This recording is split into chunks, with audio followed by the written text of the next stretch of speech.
Very good evening. You're watching the India Development Debate. I'm Tamanna Inamdar. It's now not really a question of if, but a question of by how many days. It seems pretty clear that there will be some kind of extension of the lockdown, at least in parts of the country where the COVID-19 pandemic has shown its worst instances, where there are hotspots. Now the question is, how long can we bear this lockdown? We know that several states have asked for an extension of the lockdown. Today, in a meeting with leaders of various parties, the Prime Minister also hinted towards an extension of the lockdown, which is due to end pretty much next week on the 14th of April. Now, this is a compelling question, and honestly, it's a tough one. At first sight, it seems like an obvious choice. You cannot let the lockdown end as numbers for COVID-19 keep increasing day on day. We're likely to hit the 10,000 mark perhaps over the next few days at the rate at which we are going. But on the other hand, there is also a huge, in fact, an immense economic cost to the lockdown. So the question is, where does one strike the balance? And do we really need to look at this in a more nuanced way? Look at perhaps a phased lift of the lockdown. Let some economic activity at least start, or will we see a situation where the cure might be even more dangerous than the disease? So complex question. I'm sure a lot of our viewers out there also have a view on this. If you do tweet into us while the show is on. We'll try and see some of your answers as well. But meanwhile, let me go straight to my panel of experts today. I'm joined today by Dr. Haseeb Drabu, former Finance Minister, Jammu and Kashmir, Dr. Sachchidanand Shukla, Chief Economist of the M&M Group, and R. Jagannathan, Editorial Director of Swaraj Magazine. Welcome to all of you, and thank you for speaking with us on the show this evening. Dr. Drabu, let me begin with your take. It's a tough decision for any policymaker right now, and the temptation might be to just extend the lockdown. Things are simpler to manage that way, isn't it? Well, I don't think it's about temptation. You have a very difficult choice, no matter where you are. I mean, at the central level or the state level, it's an option between lives and livelihood. So the choice is very, very obvious that you first save lives. Though, as you're saying quite correctly, that eventually livelihood becomes an issue, and that will impair life itself. So it's a very difficult call. But as we stand, I think there are no options but to extend the lockdown, which is pretty much a decision that seems to have been taken. The only thing is really that for how long and what will be the spread of it.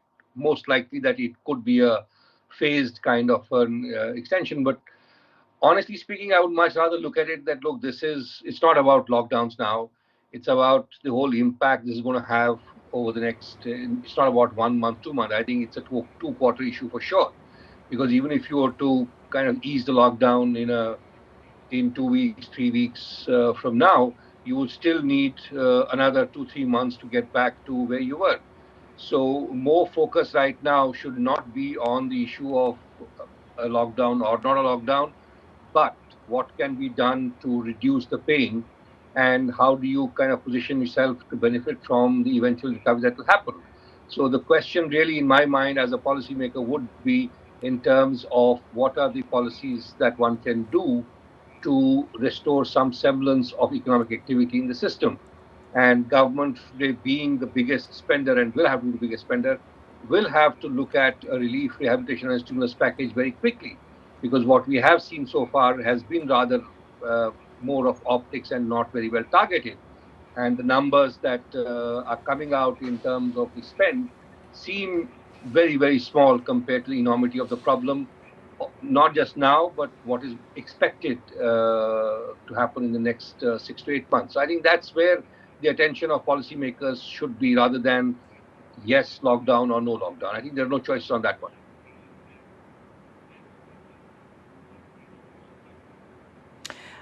Mr. Shukla, how do you see the situation panning out? I mean, I've seen that you have argued in the past that there will be grave impact on the GDP, on various segments of the economy if a lockdown is extended beyond a point. The question that comes to mind is that what exactly will change even if there is an extension of 2 weeks or another month, COVID-19 will still very much be out there. We are at least maybe 8 months to a year away from a vaccine or a cure. You're right, Tamanna. I think the way to understand it probably is like Dr. Drabu put it, it's lives versus livelihoods. We have another 22 odd days to go in April. And I think if you look at the way the number of cases in India right now, it is doubling every 4 days, right? So by the time we end this month, we will have close to 160 odd thousand numbers in terms of people who are infected. And the choice has already been made by the policymakers. They are going to lives or livelihoods currently, I mean, in the current sort of environment. And this debate may not really look very relevant if we were to have the same debate 1 month from now. Now, coming to the losses that we are looking at, if I were to put a value, GDP value of FY21, the estimated GDP, every single day we are going to have a loss of $8 billion, right? So depending on the number of days that we are looking at, you can look at the absolute number. Now, let me make a caveat here. The amount may not be as much. So 1 month, say lockdown will cost us 240 billion according to this number. But the eventual number may be lower because the government will keep coming out with measures to fight this and will also have some sort of recovery once we normalize and things like that. But I think it's very, very clear. It has to be a graded and a phased kind of exit strategy or reopening the economy. And I think it has to be done sector by sector, geography by geography. And I think the government is very well aware of the situation, the numbers, the kind of spread that we are looking at. And therefore, going forward, I think they will be looking at how to minimize this impact. We are already seeing some measures being taken on the agri side or the rural side. What we will have to first prioritize is get the Rabi crop going. I mean, we will need to get that harvested. So therefore, the harvester combines and the labor movement has to be prioritized. We also need to evacuate that crop and facilitate it to, I mean, so that it reaches the mandis. And then also look at some of these manufacturing and services activities. So I think there has to be a prioritization. The government is actually engaging with various people on various fronts. And you will see some kind of a graded exit or a reopening of the economy going forward. So in terms of losses, it's very clear. We know the numbers. I mean, as I said, $8 billion per day, but it all depends on how the virus is contained and how soon we go back to normalcy. It may be at least a quarter in terms of the impact that we've seen globally. By that, say, with that logic, I think we are looking at GDP numbers for the fiscal year to be anywhere between 0 to 2% for FY21. Oof. Wow, stark numbers there. $8 billion of loss a day. FY21 GDP numbers between 0 to 2%. But those are numbers. Jaggi, the concern is that these are not just abstract numbers. These are actually hitting people on a daily basis already. Where do you stand on this, and how does one draw the line? The thing is also, this whole theory of a phased lift of the lockdown is all up in the air. No one really knows how it will look.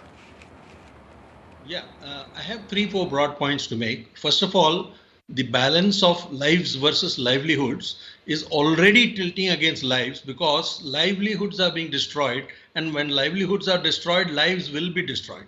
Secondly, the extraordinary focus on saving COVID infection lives will actually cost you lives in terms of other morbidities because hospitals are now overloaded with COVID related things.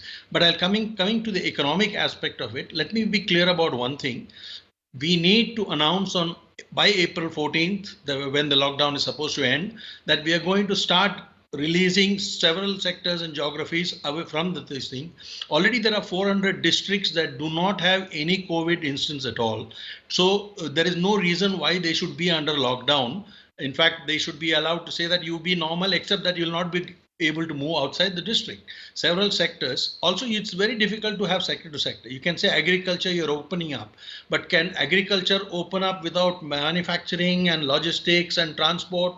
So basically, you ultimately have to open up everything. So you have to have a graded opening. We need to say clearly that the lockdown period is ending.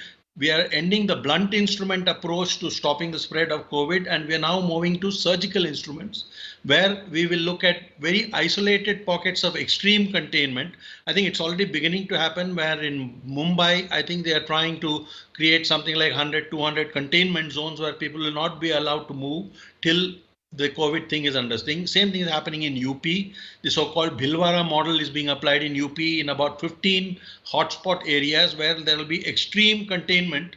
People will not be able to move for the next few days till the government gets a lid on it. Let's be very clear about one thing. The purpose of this 21-day lockdown, which ends on 15th, was not to curtail the entire spread, but to give the administration, the healthcare bureaucracy and everything else to ramp up to a level where they can start meeting the challenge of COVID. It was not meant to be to completely reverse the make the curve go downwards, where you'll say, okay, by for another 6 weeks it'll all be over. The idea was to let a slow moving state machinery to be just ramp up capacity, where now we say, okay, now we think we can handle it. We can handle the health emergency the way it needs to be handled, on scale, on size. That's what is happening. So I think the economic part of it, we need to start acting now, saying that, okay, the broad brush lockdown will start ending from 15th. And over the next 6 weeks, we will see it ramp up. We need to release 400 districts from the lockdown. It doesn't make sense to keep half the country locked up when they have no cases at all.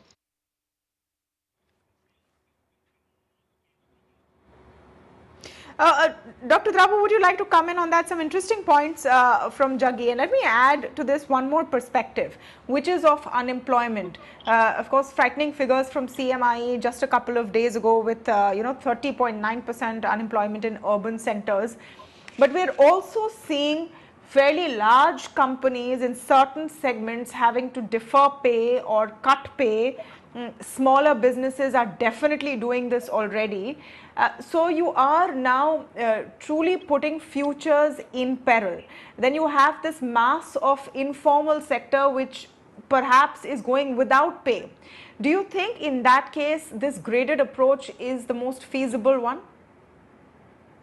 Look, I'm not so sure of if you can look at it in terms of district wise and so on, because in as much as production activities are linked to distribution activities, geographies are linked. So you cannot operate islands of non-COVID from, because there has to be interaction in terms of, if you look at economic activity.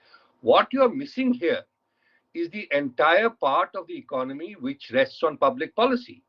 Where is the public policy that will address the slowdown in the economy? Where is the stimulus package? Where is the relief package which is well targeted? So, one part of it is administrative, where which is granted, fine. Okay, the lockdown was required for a certain ramp up. Fair enough. Now, beyond that, should it not by now have been a public policy issue where, for instance, you take decisions like, I will restructure public expenditure within the same amount that has been budgeted, with keeping the level same, change the composition of public expenditure so that you actually start targeting relief and rehabilitation even as this is happening. So you cannot ignore that part. Second really is in terms of the whole centralized approach. Apart from center and states, I don't see the involvement of panchayats, for instance, which is really on the ground. Now, instead of looking at districts, administrative units, you have empowered third layer of governance. And I haven't heard a single policy initiative whereby you are engaging with panchayats and getting them to activate, because this is essentially on the ground. So if you were to look at it from that perspective also, you would see resolution of things coming in more than district wise or geography wise or sector wise. I would tend to argue in terms of activities. Can you, for instance, look at insulating all the production facilities, sites, and ensure that sites which are in non-COVID zones, you actually can insulate even if there is instance of COVID, and start production activities, ramp up, build inventories, and so on and so forth. At least start the process of income generation. today there is a complete break in terms of generation of income. How does one restore that? Either through a certain public expenditure policy or facilitating production activities to happen for this period. So you need to start the economic activity even as you are handling it. But it's not, as I said, about lockdown. Even within lockdowns, you can have public policy measures which would trigger a certain revival of economic activity. And more importantly, you see, it doesn't affect everybody in the same way. Only a certain segment of the population, which is the wage labor, which we have seen now, or the migrant labor, or whatever, is disproportionately affected. So you need to address that independent of how you're handling the whole situation.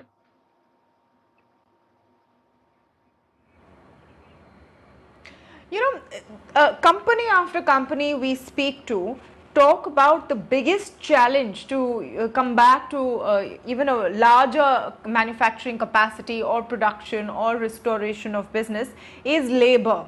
Dr. Shukla, let me come to you on this point, and it's connected with the point of migrant workers and this mass migration we saw in the beginning of the lockdown. People don't know how to get these labor back or how to actually ramp up production. Even online delivery platforms have a problem of people to transport material from the warehouse. How will this hole be filled? Well, Tamanna, I think it's very important we look at the problem at hand in the right perspective. If we are having a complete lockdown, obviously supply is going to get restricted. What we're talking about is as we move forward, if it is a graded or a staggered exit, some of these can be facilitated by the government. And I think supply side is easier, I would say. Yes, we are talking about at least a couple of quarters, but I would think that the enhancing the supply capacity, whether labor or other inputs, is still going to be easier, right? I mean, we will find a way to get the adequate amounts of these inputs, I mean, be it labor or any other input, over a period of time with the help of the administration and the right public policies. I think the bigger problem or the bigger question for policymakers and all of us is even if we get the supply capacity back, in theory, we should be able to do that once the spread of the virus is contained or it peaks. I mean, that the whole flattening of the curve is that debate.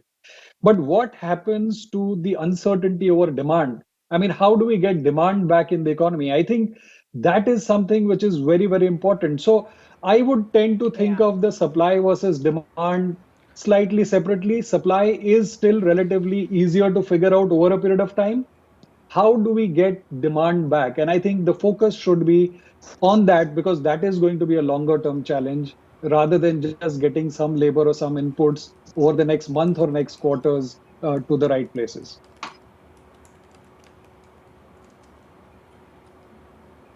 You know, Jaggi, you've been very strident about how this lockdown needs to lift.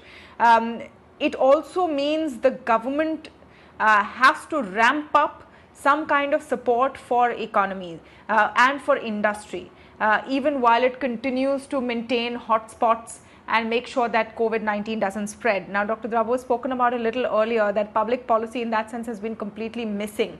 Do you think we waited too long for any kind of an economic package, for any kind of wage support, especially to SMEs?